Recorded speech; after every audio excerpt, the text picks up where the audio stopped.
할렐루야, 성령 충만하십시오. 하나님의 은혜 가득한 복된 하루 되시기를 주의 이름으로 축복합니다.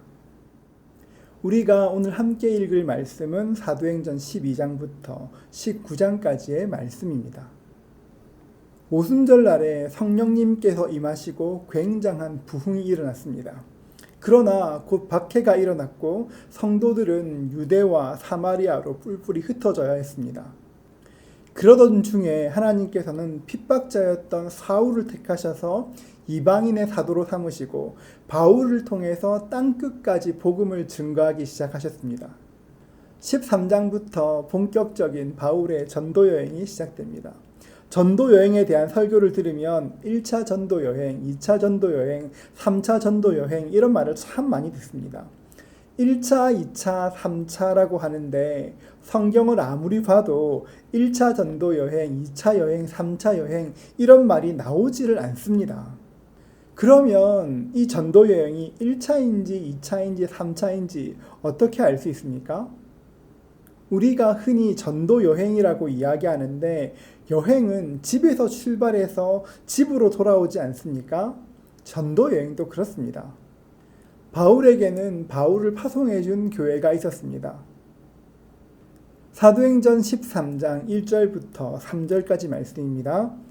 안디옥 교회에 선지자들과 교사들이 있으니 곧 바나바와 니게르라 하는 시몬과 구레네 사람 루기오와 분봉왕 헤롯의 젖동생 마나엔과 및 사울이라. 주를 섬겨 금식할 때에 성령이 이르시되 내가 불러 시키는 일을 위하여 바나바와 사울을 따로 세우라 하시니 이에 금식하며 기도하고 두 사람에게 안수하여 보내니라. 요즘 말로 하면 안디옥 교회는 바울의 주파송 교회였습니다. 출발지였습니다. 그리고 어디로 돌아옵니까? 사도행전 14장 26절입니다. 거기서 배 타고 안디옥에 이르니 이곳은 두 사도가 이룬 그 일을 위하여 전에 하나님의 은혜에 부탁하던 곳이라. 안디옥에서 출발해서 안디옥으로 돌아왔습니다. 다시 교회로 돌아온 것입니다. 집에서 출발해서 집으로 돌아왔다. 그러면 여행이 끝난 것 아닙니까? 마찬가지입니다. 안디옥에서 출발한 바울이 안디옥으로 돌아오면 한 번의 전도 여행이 끝난 것입니다. 그렇게 해서 1차, 2차, 3차를 구분하는 것입니다. 그리고 바울의 전도 여행을 이해하기 위해서는 성경의 지명을 알아야 합니다. 제가 키부츠에 있을 때 사마리아 유월절에 대한 이야기를 들었습니다.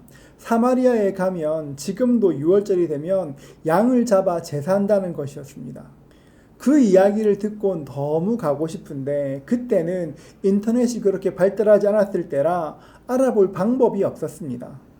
그래서 키부츠 볼런티어 사무실에 가서 도움을 청했습니다. 다음 주 금요일에 내가 사마리아에 가고 싶은데 어떻게 하면 될까 물었습니다. 그랬더니 리더가 난감한 표정을 지었습니다.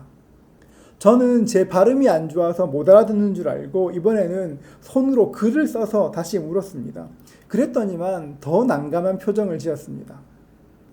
잠시 후에 서랍에서 지도를 꺼내서 보여주는데 그제서야 그 이유를 알았습니다.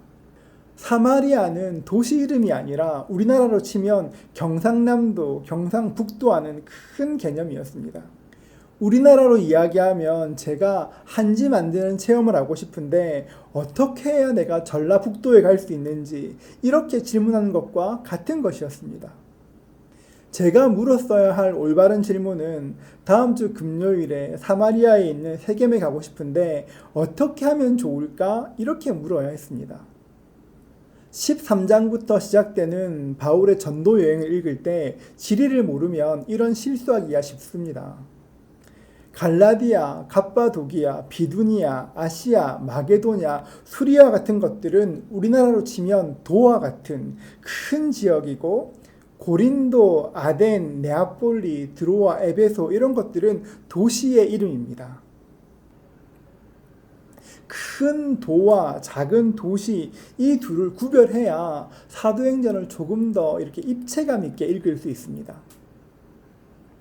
오늘 제가 강의와 함께 카톡에 지도 파일 하나 올려놓겠습니다. 지역을 찾으시면서 성경을 읽으면 훨씬 더 재미있게 읽을 수 있습니다. 사도행전 말씀을 읽기 시작하면서 성령의 동그라미 하자고 말씀드렸는데요. 13장부터는 지명에 한번 동그라미 해보십시오. 물론 다른 색깔로 동그라미 해야 되는 것을 기억하시면 좋겠습니다. 그렇게 읽다 보면 바울이 얼마나 열심히 복음을 증거했는지 바울의 수고를 조금이나마 알 수 있게 됩니다. 사도행전 13장부터 14장까지는 1차 전도 여행이 나옵니다. 전도 여행이 끝나고 바울은 예루살렘에 올라가서 이방인들에게 어떻게 복음을 증거해야 될지 서로 의논합니다. 당시의 주제는 이방인들도 율법을 지켜야 구원받는가 하는 것이었습니다.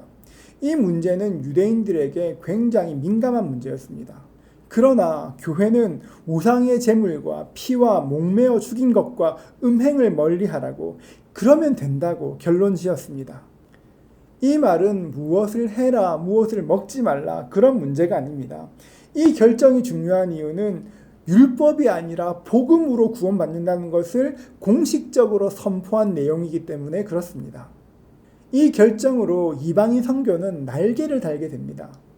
사도행전 15장 36절부터 18장 22절에는 바울의 2차 전도 여행이 기록되어 있습니다. 유명한 마게도니아의 환상이 기록되어 있는 그 말씀입니다. 2차 전도 여행을 시작하면서 바울과 바나바는 크게 다투었습니다. 바나바는 마가를 데려가려고 했고 바울은 반대했습니다. 결국 바울과 바나바는 갈라서게 되었습니다. 바울에게 바나바가 어떤 사람이었습니까?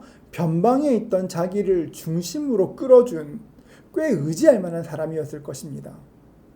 어떻게 보면 생애 첫 번째 순장과 같은 그런 존재입니다. 그런 사람이 떠나갔습니다.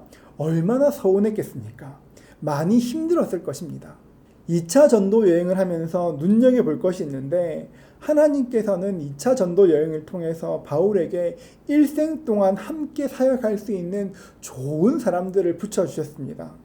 디모데를 만났고 루디아를 만났습니다. 브리스길라와 아굴라를 만났습니다.